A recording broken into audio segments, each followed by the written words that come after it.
요한계시록 9조 두 번째 시간이죠. 저희가 앞주에 보았습니다마는 하나님께서 사도 요한에게 묵시를 보여주실 때 그때 그 사도 요한이 보았던 묵시를 네 가지 그 주제 언어를 가지고, 언어라기보다 문장이죠. 그 묵시를 보았던 그 상황을 네 가지 표현으로 그렇게 기록한 걸 보았었죠. 그래서 크게는 두 가지 문장이에요. 이게 이제 이게 그 어떤 상태에 있는 걸 말해요. 이제 기노마의 동사라고 그러는데 어떤 상태에 있었느냐, 성령 안에 붙잡힌 상태에 있었다라는 이런 표현 두 번. 그다음에 조금 더 구체적이고 적극적으로 성령으로 나를 취하셨다, 혹은 성령으로 나를 이제 끌고 갔다 하는 이 두 가지 표현을 구체적으로 그렇게 그 쓰는 걸 볼 수 있는데, 여기 첫 번째 표현 두 번, 두 번째 표현 두 번 이렇게 쓰거든요. 그래서 앞뒤에 이제 저희가 보았었죠.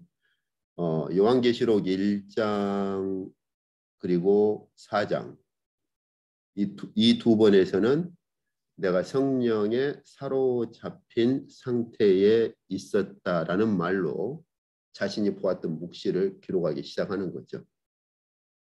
그 다음에 이제 두 번은 여기 3번, 4번에서 볼 수 있는 것처럼 내가 성령, 그러니까 하나님께서 성령으로 나를 취하셨다. 혹은 에스겔서 같은 경우는 하나님께서 성령으로 나를 데리고 가셨다. 혹은 끌어올리셨다. 이런 식의 표현들을 써요. 이 표현이 17장하고 21장 이렇게 해서 네 번의 표현이 등장하는 걸 볼 수가 있죠. 자, 그래서 잠깐 비교를 해보시면 방금도 제가 말씀드린 것처럼 여기서 보시면 잠깐만요. 여기서 여기였구나. 여기서 보시면은 여기 이제 기노마의 동사를 써가지고 성령 안에 있는 상태를 말을 하는데, 특히 여기서 보시는 것처럼 묵시 상황, 하나님께 그 묵시를 받고 있는 이런 상황에서 내가 성령 안에 있었다. 그러니까 내가 하나님께 묵시를 받고 있는 그런 상황에서 성령 안에 있었다라는 이런 표현은 더더욱더 그 하나님 묵시를 받을 때 성령에 사로잡혀 있는 그런 상황을 말을 합니다. 그러니까 참고로 아까 저희가 그 보았었죠. 여기 보시면은 1장하고 4장에서 이런 표현을 두 번을 사용한다고 했었죠. 그런 것처럼 이제 여기 4장 2절에 보시면 여기 내가 곧 성령에 감동되었더니 이렇게 돼 있는데요. 여기 내가 곧 성령에 감동이 되었다. 이 표현은 여기서 성령에 감동되었다. 이렇게 번역을 했는데 이게 사실은 이 문장이에요. 내가 성령에 사로잡혀 있었다. 그러니까 이게 감동되었다 이렇게 번역을 하니까 마치 꼭 성령으로, 우리나라 말 표현 그대로 성령으로 약간 좀 감동을 받은 상태 이렇게 오해를 하기 쉬워요. 그런데 원어 성경에서는 내가 성령 안에 사로잡혀 있는 상태에 있었다는 것이죠. 그래서 영어에서도 in the spirit이라고 해서 I was in the spirit. 성령 안에 있었다. 이렇게 번역을 했거든요. 감동되었다 이렇게 번역하면 상당히 의미가 삭감되죠. 그 다음 보세요. 성령 안에 사로잡힌 상태에서 지금 어디로 끌려 올라가 있죠? 보라. 그러니까 사도 요한이 성령 안에 사로잡혀 있는 상태에서 지금 어디로 끌려 올라가 있느냐면 하늘의 보호자가 있는 하나님의 그 보호자가 있는 하나님의 의전 앞으로 끌려 올라가 있는 거예요. 그러니까 여기서 성령에 감동되었다라고 번역을 하면 안 되겠죠. 성령에 사로잡혀서 지금 하나님의 의전으로 사도 요한이 끌려 올라가 있는 거죠, 지금. 그래서 그 하나님의 그 의전 앞으로 끌려 올라가서 그 하나님의 보좌 앞에서 묵시를 본 거예요. 이게 이제 그 두 번째 묵시를 기록할 때 시작하는 문장이에요. 그래서 그 보좌 앞에 계신 하나님을 직접 뵙죠. 저희가 그 전에 계시와 묵시 그때 그 아마 초반부였을 거예요. 참 선지자나 참 사도가 누구냐라고 할 때 하나님의 의전에 끌려 올라가서 하나님의 의전으로부터 하나님의 계시를 들은 자를 구약에서 참 선지자라고 불렀고 신약에서도 사도직을 증명할 때 바울이 사도직을 증명할 때 자신의 그 사건을 얘기를 하죠. 자, 그래서 이처럼 요한계시록 1장과 4장에서 4장 10절, 1장 10절, 여기 4장 10절이 아닌데요. 4장 2절입니다. 여기 9절이 좀 잘못됐네요. 4장 10절이 아니고 4장 2절.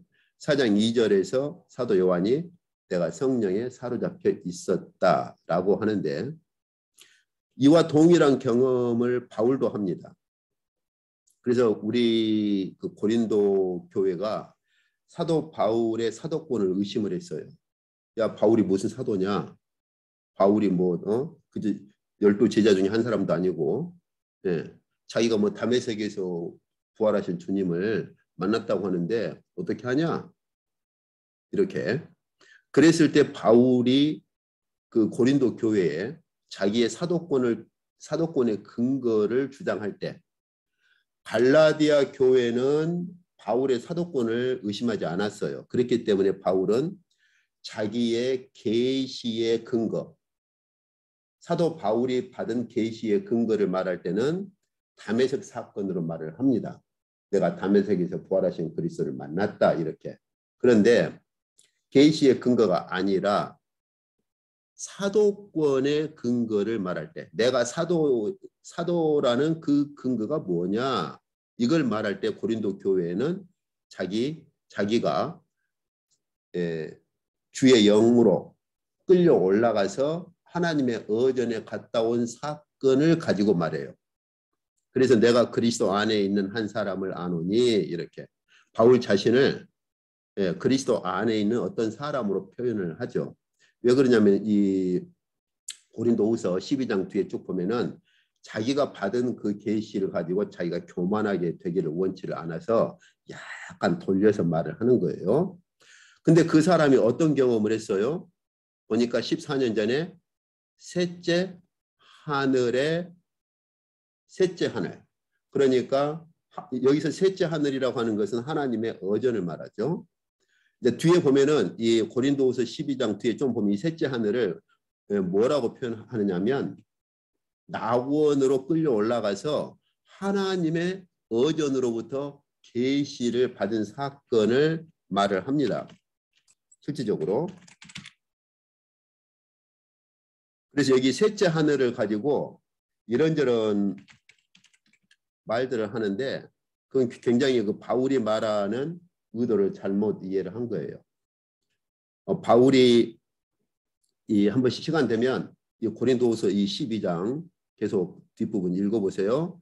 바울이 셋째 하늘로 끌려 올라갔다. 이 말을 하고 나서 이 셋째 하늘을 그 다음에 저기 한 3절, 4절 이후에 보시면은 이 셋째 하늘을 뭐라고 말하느냐? 자기가 낙원으로 갔다고 말해요. 낙원. 낙원으로 갔는데 그 낙원이 어떤 낙원이냐? 하나님의 보좌가 있어서 하나님의 보좌, 하나님의 어전이 있고 하나님의 보좌가 있어서 거기서 하나님의 계시를 직접 자기가 받았다고 그 사건을 말합니다. 그런데 여기서 바울이 셋째 하늘로 끌려 올라갈 때, 즉 낙원, 다시 말하면 하나님의 보좌가 있는 하나님의 그 어전. 그래서 주님께서 그 한편 강도에게도 네가 오늘 나와 함께 낙원에 있으리라 그 말씀하실 때에도 주께서 부활하셔서 가실 하나님의 보좌가 있는 바로 그곳을 주께서 한편 강도에게 낙원이라고 표현을 그렇게 하신 거예요. 자, 그래서 바울이 셋째 하늘, 즉 낙원으로 끌려 올라간 사건을 말할 때 내가 그리스도 안에 있었다라는 이 표현. 근데 여기 조금 더 정확히 그리스도 안에 사로잡혀서 하나님의 어전으로 끌려 올라갔다. 이건 그리스도의 영 안에서 사로잡힌 사건을 말합니다. 근데 바울은 그냥 그리스도 안에서라고 이렇게 축약해서 말을 하는데 저희가 구약이든 신약이든 이렇게 사로잡혀서 하나님의 어전으로 끌려 올라간 사건은 영 안에서 이루어지는 일이에요. 그래서 여기서 그리스도 안에라는 이 표현은 이 묵시적인 사건에서는 그리스도의 영 안에서 셋째 하늘로 이끌려 올라갔는데 그 셋째 하늘은 낙원이고 그럼 그 낙원에서 무슨 일이 있었느냐? 하나님의 어전이 있고 하나님의 보좌가 있었는데 거기서 하나님으로부터 직접 계시를 받았다 하는 걸 말을 합니다. 그래서 이처럼 바울도 그렇고 사도 요한도 그렇고 성령 안에 사로잡힌 즉 성령 안에 있었다. in the spirit이라고 하는 것처럼 성령 안에 있었다라는 이 말이 묵시를 받는 상황에서는 완전히 이 성령 안에 사로잡혀서 묵시를 보는 그런 상황을 말을 하는 거고 조금 더 구체적으로는 하나님께서 그 선지자나 사도들에게 성령으로 사로잡아서 묵시를 주실 때에는 많은 경우에 하나님의 어전으로 끌어올리셔요. 그래서 방금 보신 것처럼 요한도 여기 4장 2절에 보시면은 성령에 감동되었다 이 말은 내가 성령 안에 있었다. 그래서 영어도 이 1장 10절이나 4장 10절이 아니라 2절입니다. 4장 2절에서도 똑같이 번역을 했어요. I was in the spirit 이렇게. 그래서 내가 성령 안에 사로잡힌 상태에 있었는데 성령 안에 사로잡힌 상태에서 보라 무엇을 봤어요? 하나님의 보좌를 본 거예요. 이렇게. 그러니까 감동되었다 이렇게 번역하면 의미가 상당히 약해져 버리는 거죠. 성령 안에서 사로잡혀 있었던 것이죠. 그리고 사도 바울도 그런 경험을 했는데 두 번째 아까 제가 말씀드린 것처럼 두 번째는 더 적극적인 표현을 쓴다고 그랬죠. 성령으로 나를 데리고 갔다 혹은 성령으로 나를 취하셨다. 이렇게. 이게 이제 요한계시록 17장과 21장에 있는 두 번의 묵시를 시작하는 표현이죠. 그러니까 첫 번째 두 번은 내가 성령 안에서 사로잡혀 있었다. 그다음에 나머지 두 번의 그 표현은 성령으로 나를 데리고 가셨다 혹은 성령으로 나를 취하셨다. 그래서 17장, 21장에 있는 세 번째 묵시, 네 번째 묵시는 더 적극적인 표현으로 세 번째 묵시와 네 번째 묵시를 시작합니다. 그런데 이건 에스겔 선지자가 경험했던 묵시하고 정확히 일치해요. 그래서 저희가 에스겔서를 보시면은 주의 영이 에스겔 선지자를 들어 올려서 하나님의 어전이 있는 보좌 앞으로 끌고 올라갑니다. 그래서 그 다음에도 보시면은 하나님의 환상 가운데서 나를 이끌어 가셨다 혹은 하나님께서 나를 데리고 가셨다 혹은 여호와께서 권능으로 내게 임재하셔서 그의 영으로 하나님의 영으로 나를 데리고 가셨다. 그렇게 해서 하나님께서 에스겔 선지자를 성령으로 끌어올리시거나 성령으로 이끌고 가셔서 묵시를 보여주시죠. 그래서 이런 그 사도 요한이나 사도 바울이나 구약의 에스겔 선지자나 이런 이런 선지자나 혹은 이제 미가 선지자도 이제 그런 신뢰를 이제 얘기를 하죠. 그래서 이처럼 선지자들이나 사도들 같은 경우 묵시를 보는 상황에서 성령 안에 있다라고 하는 것은 완전히 성령에 사로잡힌 상태를 말을 하는 거예요. 그것을 어떻게 표현을 해요? 내가 술에 취한 사람 같았다라고 표현을 합니다. 그렇죠. 제가 전에 계시와 묵시에서 보았잖아요. 예. 왜냐하면 성령에 사로잡히다 보니까 여기 바울도 그런 표현 쓰죠. 내가 몸 안에 있었는지 몸 밖에 있었는지 나는 그러니까 어떤 한 사람을 안다라고 해놓고서는 몸 안에 있었는지 몸 밖에 있었는지 나는 모르지만 하나님께서는 아신다. 이렇게 또 자기 자신으로 슬쩍 말을 하잖아요. 물론 이제 사본학 쪽에서는 이 괄호 안에 있는 것은 이제 이 괄호 안에 문구를 가지고 이런저런 말들을 하지만 어쨌든 자 그래서 이 묵시를 보거나 그럴 때 성령에 사로잡히면 자기가 몸 안에 있는지 몸 밖에 있는지 자기 자신을 제어를 못해요. 마치 술에 취한 사람처럼. 그래서 구약에서 이제 선지자 같은 경우 성령에 사로잡힌 상태를 말할 때 내가 술에 취한 사람 같았다. 이렇게 말을 하는 거죠. 그래서 바울도 그러한 것을 가져와서 성령에 사로잡힌 것을 말할 때 술 취함을 가지고 비교해서 말하는 거예요. 저희가 잘 아는 그런 말씀처럼 술 취하지 말라 그러면서 성령의 충만함을 받으라 그럴 때 술 취한 걸 가지고 와서 그렇게 대조를 하는 겁니다. 자, 그래서 이제 지금까지 저희가 보신 것처럼 계시록은 바로 이런 독특한 표현으로 시작을 하는 것이죠. 저희가 앞뒤에도 봤었죠. 그래서 이 네 가지 특성을 놓쳐버리면 계시록에 기록된 다시 말하면 하나님께서 사도 요한에게 묵시로 보여주신 것을 계시록에 기록한 그 방식을 놓쳐버리는 거예요. 자, 그래서 저희가 그 앞뒤에 보신 것처럼 여기 계시록을 보시면은 서론과 결론을 빼면 첫 번째 묵시, 두 번째 묵시, 세 번째 묵시, 네 번째 묵시 이렇게 네 번의 큰 묵시로 기록되었다라는 걸 저희가 앞뒤에 보았었잖아요. 그래서 이제 저는 이걸 뭐 영화는 아니겠죠. 이제 드라마 같은 거 보시면 제가 시즌으로 비유를 했잖아요. 예. 그래서 첫 번째 묵시는 마치 첫 번째 시즌, 뭐 시즌 1, 시즌 2, 뭐 이런 식으로 제가 비유를 했었죠. 왜냐하면 이 첫 번째 묵시 안에 또 자잘한 묵시들이 많거든요. 마치 우리가 시즌 1 그 드라마를 보면은 그 안에 이제 여러 장면들이 막 나오잖아요. 그런 것처럼 첫 번째 묵시에도 여러 장면들이 묵시에 여러 장면들이 등장하는데 그때마다 시작하는 게 뭐냐면 내가 보았다, 내가 들었다. 이런 말로 자잘한 묵시들이 이제 바꿔지는 거죠. 이렇게. 그래서 큰 네 번의 하나님께서 사도 요한에게 큰 네 번의 묵시 덩어리를 보여주셨고 사도 요한은 요한계시록을 기록할 때 이 네 묵시 덩어리를 기록을 한 것이죠. 자, 그래서 이제 저희가 이제 한 가지 이제 이 네 번의 묵시 덩어리를 보실 때 이 네 번의 묵시 덩어리도 구조가 있어요. 예. 어떤 구조를 가지고 있느냐면요.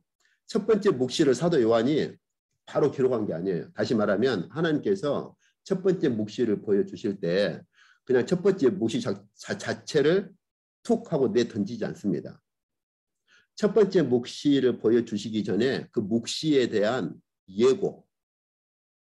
예고편처럼 예고편을 먼저 보여주셔요. 이걸 또 이해를 하셔야 돼요. 우리가 마치 드라마 오늘 드라마 끝나면 다음 주에 할 때 미리 그 다음 주에 예고편을 보여주잖아요. 예, 다음 주 그 드라마의 중요한 부분들. 그런 것처럼 하나님께서 묵시를 먼저 보여주시기 전에 그 묵시에 대한 예고편을 먼저 보여주십니다. 그래야 그 다음 묵시를 이해를 하거든요. 이건 사실 그 에스겔에게 묵시를 주실 때도 비슷해요. 먼저 에스겔 선지자에게 지금 이스라엘이 얼마나 타락했는가를 설명을 먼저 하시고 나서 에스겔을 성전 안으로 성령으로 이렇게 들어가지고 이끌고 성전 안으로 끌고 가서 보니까는 이스라엘 백성들이 성전 안에서 우상을 섬기고 심지어 애곡하고 있어요. 그래서 그 전에 먼저 하나님께서 간략한 설명을 해 주시죠. 그런 것처럼 여기 하나님께서 첫 번째 묵시를 보여주실 때에도 그냥 보여주시는 것이 아니고 먼저 하나님께서 어떤 묵시를 보여주실 것인가에 대한 예고편을 먼저 보여주십니다. 제가 편의상 묵시 예고라고 했는데 보여주실 묵시에 대한 예고편을 먼저 짤막하게 설명을 하시던가 보여주시고 나서 본 묵시를 보여주셔요. 그래서 이런 구조는 두 번째 묵시에서도 그렇고 세 번째 묵시에서도 그렇고 네 번째 묵시에서도 그렇습니다. 그래서 앞으로는 이 네 덩어리의 묵시를 보실 때 그럴 때 먼저 묵시 자체로 들어가지 말고 계시록 읽을 때 그러면은 묵시 이전에 기록된 그 하나님께서 앞으로 보여주실 묵시를 설명하거나 혹은 그 묵시에 대한 예고편을 보여주시는 걸 먼저 그걸 이해를 해야 돼요. 그러면 한번 요한계시를 읽을 때 그 방식을 취해보세요. 그것을 이해를 하잖아요. 그러면 그러면 그 다음에 어떤 종류의 묵시가 나오겠구나 하는 걸 예상을 할 수 있어요. 그리고 실제로 읽어보면 그 종류의 묵시가 나옵니다. 첫 번째 묵시도 그렇고 두 번째 묵시도 그렇고 세 번째, 네 번째 다 그래요. 그래서 이제 저희가 다음 주에 이 본문들을 직접 확인을 할 거예요. 오늘까지는 전반적인 구조를 보시고 다음 주에는 본문들을 직접 확인을 하도록 그렇게 할 겁니다. 그래서 저희가 잘 아는 것처럼 첫 번째 묵시 덩어리가 뭐죠?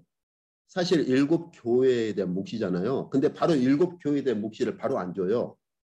예고 묵시를 보여주십니다. 예고, 그 첫 번째 묵시에 대한 일곱 교회 묵시에 대한 예고 묵시를 먼저 보여주시고 또 간략한 설명도 하셔요.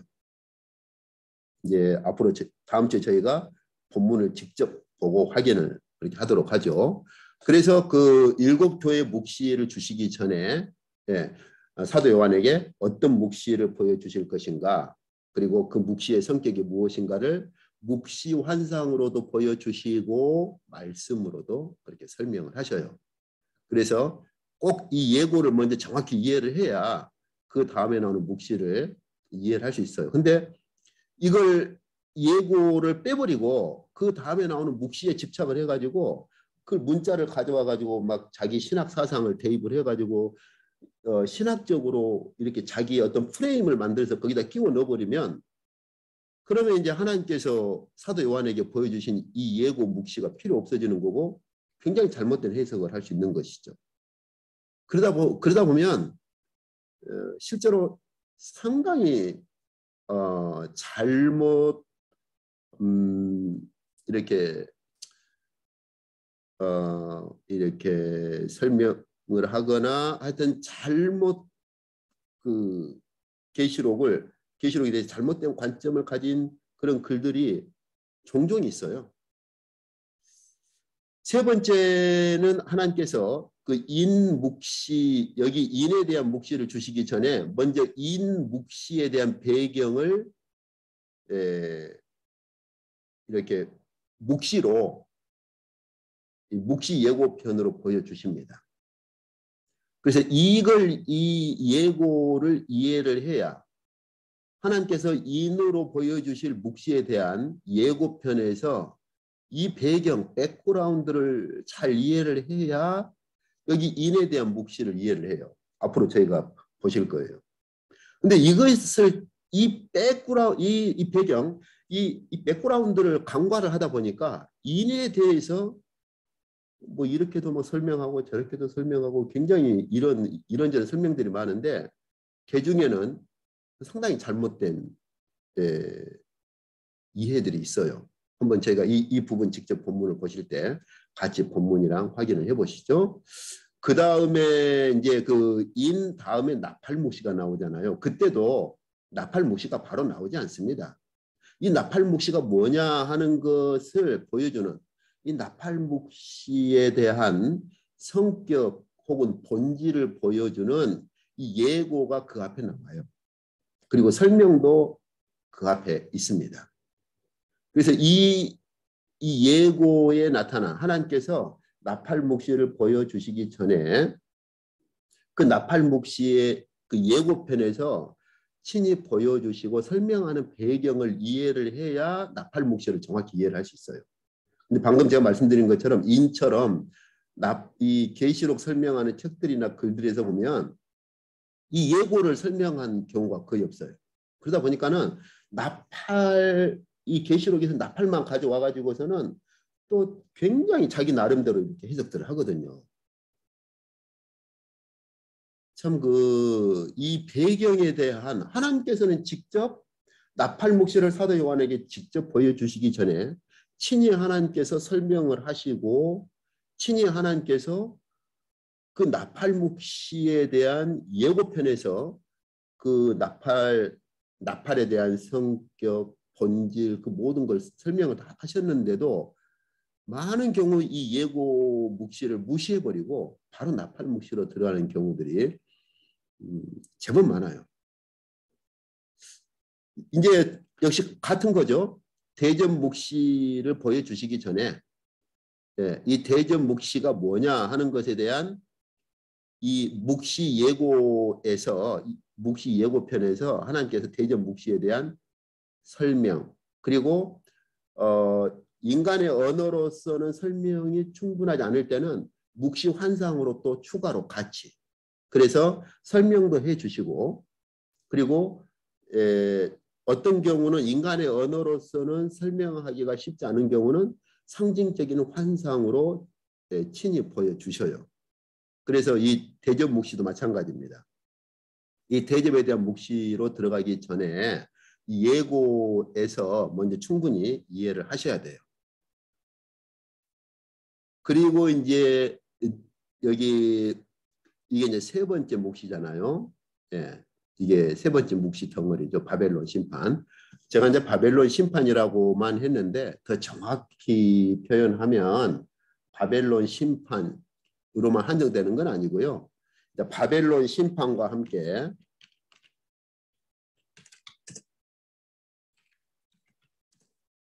바벨론 심판과 함께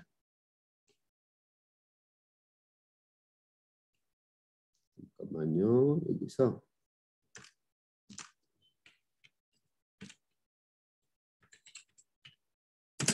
그 다음에 이 예수 그리스도께서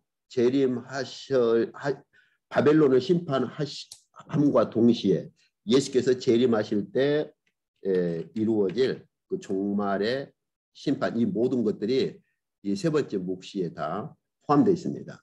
그래서 세 번째 묵시를 잘 이해를 하시면은 종말에 이루어질 바벨론 심판만이 아니라 예수께서 재림하심으로 이루어질 마지막 완성이 무엇인가 하는 것까지를 볼 수 있어요.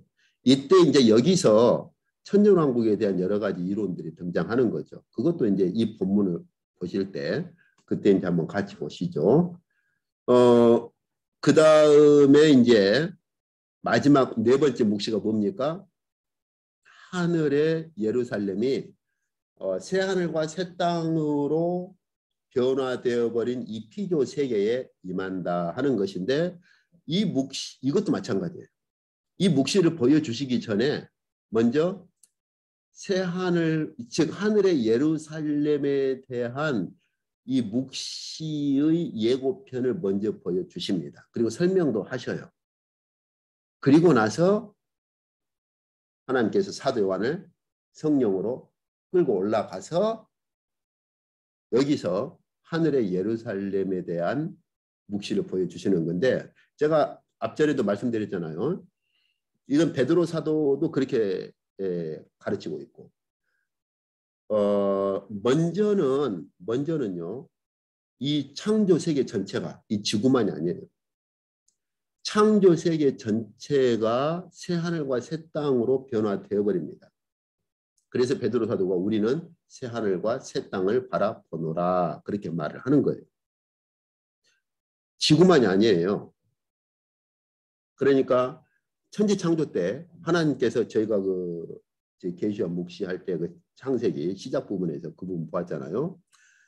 하나님께서 천지를 창조하시고 지구에 있는 에덴 그리고 에덴 중에서도 하나님께서 특별히 동쪽에다가 하나님의 가든 이 히브리어로는 이제 가니라 그래서 이제 가든 개념인데 근데 이제 문자적으로야 이제 가든으로 번역되지만은 사실은 그것은 문자적인 번역일 뿐이고 그 하나님께서 에스겔 선지자에게 주신 말씀을 보면은 거기는 완전히 하나님의 보좌가 있고 거기는 불꽃이 타는 곳이고 천사들이 있는 곳이죠. 에덴이. 그리고 하나님께서 아담을 그곳으로 불러 들여서 거기서 아담과 언약 체결을 한 거죠. 약속을 맺은 거예요. 제가 호주 있을 때 많은 사람들이 호주에서 영주권 그거 한번 받을 수만 있으면 아주 그걸 최상의 목표를 삼죠. 그리고 영주권 받으면 시민권 받을 때 이제 시민권에 대한 선서 서약을 그렇게 할 때 아주 그 시민권 받아가지고 오면은 아주 모든 걸 다 가진 것처럼 그러는데 하나님께서는 아담을 지구 가운데에서도 에덴 중에서도 동쪽에 하나님의 보호자가 있고 불이 타고 천사가 이렇게 호위하고 있는 곳으로 아담을 불러들이신 거죠.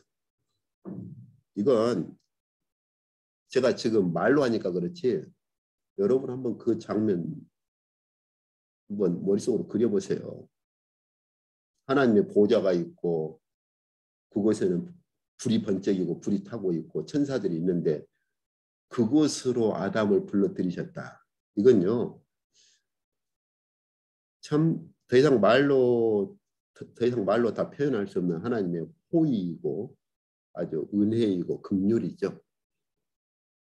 그리고 거기서 아담과 약속을 맺은 거죠. 그런데 그 언약을 깨뜨려 버렸잖아요. 하나님께서 호세아 선지자에게 말한 것처럼 아담이 내 언약을 깨뜨렸다. 저희가 계시와 묵시 처음에 공부할 때 그런 본문도 봤었잖아요. 그런데 이제 하나님께서는 단순히 지구 하나 회복하시는 게 아니에요.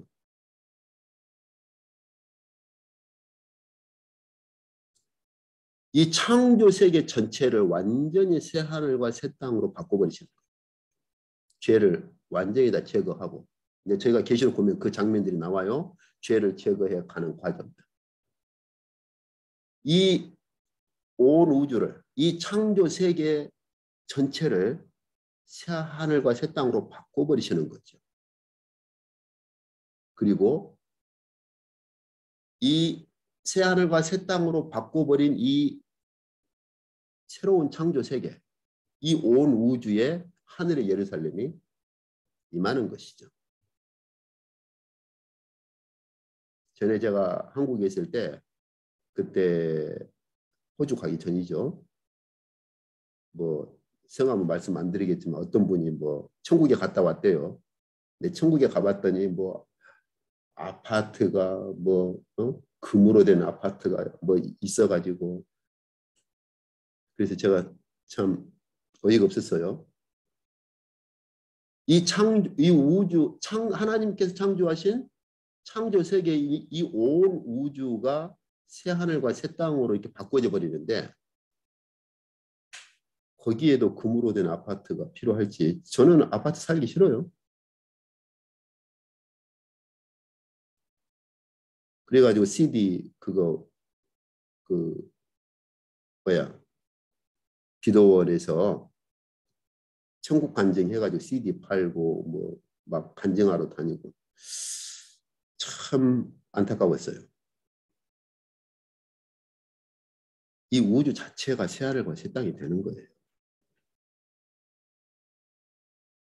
앞전에 저희 학교에 오신 어떤 중국인 선교사님, 중국에서 선교사가 오신 어떤 분이 중국에 그런 그 그룹이 있다고 그래요. 중국의 무슨 도시에 이렇게 예루살렘이 임한다는 거예요. 그럼 들어보니까 뭐 신천지에서도 그런다면서요. 얼마나 본문을 그렇게 이해를 못하고 이렇게 어리석으니까. 그래서 이 하나님의 창조 세계, 이 온 우주가 새 하늘과 새 땅으로 완전히 바뀌어져 버리고 새 하늘과 새 땅으로 바뀌어져 버린 이 창조 세계의 이 우주에 하늘의 예루살렘이 이루어지는 거예요. 자, 그러면 이제 이러한 부분들에 대해서 본문들을 한번 간략히 좀 보시죠. 서론과 결론은 뭐 할 필요 없잖아요. 서론과 결론 빼고. 자, 첫 번째 묵시에서 일곱 교회에 대한 그 묵시의 예고편으로 1장 9절부터 20절까지가 일곱 교회 묵시에 대한 예고입니다. 한번 읽어보세요. 1장 9절부터 20절까지 보시면은 이제 다음 주에 제가 말씀드린 것처럼 본문을 직접 볼 거예요. 그래도 이제 과제물입니다. 한번 읽어보세요. 여기를 보시면은 주님께서 너 이거 써가지고 일곱 교회에 보내라 그러면서 어떤 주님께서 묵시로 등장하시는가. 그리고 주께서 직접 설명을 하시죠. 뭐 일곱 촛대가 뭐고 이렇게 설명을 직접 하셔요. 그리고 나서 2장 3장에서 일곱 교회에 대한 묵시를 직접 주십니다. 그 다음에 두 번째 묵시에서는 저희가 몇 가지 볼 수 있다고 그랬죠. 인, 나팔, 대접. 이 세 가지를 두 번째 묵시 덩어리에서 볼 수 있다고 했잖아요. 근데 그때도 인 묵시를 인을 떼기 시작한 건 6장부터예요. 근데 4장부터 5장까지 해서 이 인 묵시, 다시 말하면은 인을 떼기 시작하는 그 묵시에 대한 성격을 알려주시는 그 예고가 4장, 5장이 바로 인 묵시에 대한 예고편입니다. 다시 말해서 이 4장, 5장을 정확히 이해를 해야 6장에 있는 인 묵시를 이해를 해요. 안 그러면 정확한 이해가 안 됩니다. 이제 저희가 본문을 가지고 직접 다룰 때 한번 보시죠. 그 다음에 방금 보신 것처럼 두 번째 나팔 묵시도 마찬가지예요. 나팔 묵시가 8장 1절에서 9장 21절까지에서 이렇게 기록되어 있거든요. 그런데 그 전에 7장에서 나팔 묵시가 어떤 성격이고 나팔 묵시의 본질이 무엇인가를 설명하고 묵시로 보여주는 예고편이 7장입니다. 그래서 7장에 대한 이해가 정확하지 않으면 나팔 묵시를 정확히 이해를 할 수가 없어요. 그 다음에 두 번째 묵시 중에 세 번째가 일곱 대접 묵시잖아요. 근데 일곱 대접 묵시 같은 경우는 상당히 비중이 커가지고 예고가 2번 나와요. 이거 이제 왜 그러는가는 본문을 볼 때 직접 같이 보시죠. 그래서 10장에서 11장 그리고 일곱째 나팔 묵시 첫 번째부터 6절까지 나오고 일곱째 나팔 묵시가 11장 나왔다가 다시 한번 일곱 대접에 대한 묵시에 대한 예고편이 한 번 더 등장합니다. 12장에서 14장까지 길게. 그러니까 사실은 중간에 이 부분을 빼면 10장부터 여기 14장까지 일곱 대접 묵시에 대한 예고는 굉장히 많은 비중을 가지고 있다는 걸 볼 수 있어요. 왜 그러는지는 본문을 볼 때 한번 같이 보시죠. 그리고 이제 아까 제가 말씀드린 것처럼 세 번째 묵시가 바벨론 심판과 예수 그리스도의 재림으로 이루어질 마지막 종말의 심판이 포함되어 있는 건데 이것도요. 이 17장 3절에서 이 바벨론 심판이 시작되고 그 이전에 이 바벨론 심판에 대한 이 예고는 간략하게 천사가 와서 17장 1절 2절에서 내가 너에게 음녀가 받을 심판을 보여주겠다라고 미리 간략한 설명을 하고 그리고 바벨론 심판에 대한 묵시를 보여주셔요. 그리고 21장 여기 1절에서 8절까지 해서 마지막 하늘의 예루살렘 묵시가 무엇인가에 대한 또 설명 그것이 21장 1절에서 8절까지 해서 이 하늘의 예루살렘 묵시에 대한 예고편을 미리 보여주십니다. 여기서 직접 또 설명을 하셔요. 앞으로 보여줄 하늘의 예루살렘 묵시의 성격과 본질이 무엇이냐 하는 것을 미리 설명을 하시고 나서 21장 9절에서 22장 5절까지 하늘의 예루살렘 묵시를 직접 보여주시고 마지막 결론을 맺습니다. 이게 이제 요한계시록의 전체예요. 아까 제가 말씀드린 것처럼 이제 요한계시록 읽으실 때 서론과 결론 빼고 이 그 예고와 묵시로 이루어진 이 단락들을 염두에 두고 구분해서 읽으시면 하나님께서 일곱 인에 대한 묵시를 주시기 전에 혹은 일곱 교회에 대한 묵시를 주시기 전에 이 일곱 교회에 대한 묵시의 배경이 무엇인가를 무엇으로 보여주시는가. 그렇다면 일곱 교회를 해석할 때도 일곱 교회의 묵시에 대한 예고편에서 말하는 그 예고의 그 성격과 본질을 가지고 일곱 교회를 이해를 해야 돼요. 제가 한국에 있을 때 오래 전이죠. 제가 이제 신학생 때 했으니까 뭐 정확한 연도는 좀 기억 안 나요. 대략 뭐 80년대 후반 그쯤 된 것 같아요. 그때 서울에서 막 세미나 할 때 어떤 분이 대단한 걸 발견했다고 해가지고 일곱 교회가 왜 하필이면 일곱 개냐 해가지고 막 이렇게 설명 그때 세미나 때 이제 신학생 때니까 그때 막 여기도 가보고 저기도 가보고 했었죠. 그때 그러기도 했었는데 뭐 물론 그것이 뭐 잘못됐다 그렇게 말할 수는 없겠으나 그러나 여기 일곱 교회에 대한 묵시의 예고편에서 주님께서 직접 설명하는 그리고 주님께서 직접 보여주시는 묵시에 대한 주께서 나타나신 모습이 있잖아요. 여기 예고편 보시면 거기서 주께서 무엇을 나타내고 무엇을 말씀하고자 하시는가 그것을 이해를 하면 오히려 훨씬 더 일곱 교회 묵시에서 말씀하고자 하는 것이 무엇인지를 더 정확히 알 수가 있죠. 이런 그 관계성들은 나머지 두 번째 묵시, 세 번째 묵시, 네 번째 묵시에서도 같습니다. 이건 이제 저희가 방금 제가 말씀드린 것처럼 다음 주부터 본문을 직접 가져와서 이제 본문에서 직접 그렇게 보도록 하겠습니다. 오늘 이쪽까지 하도록 하시죠.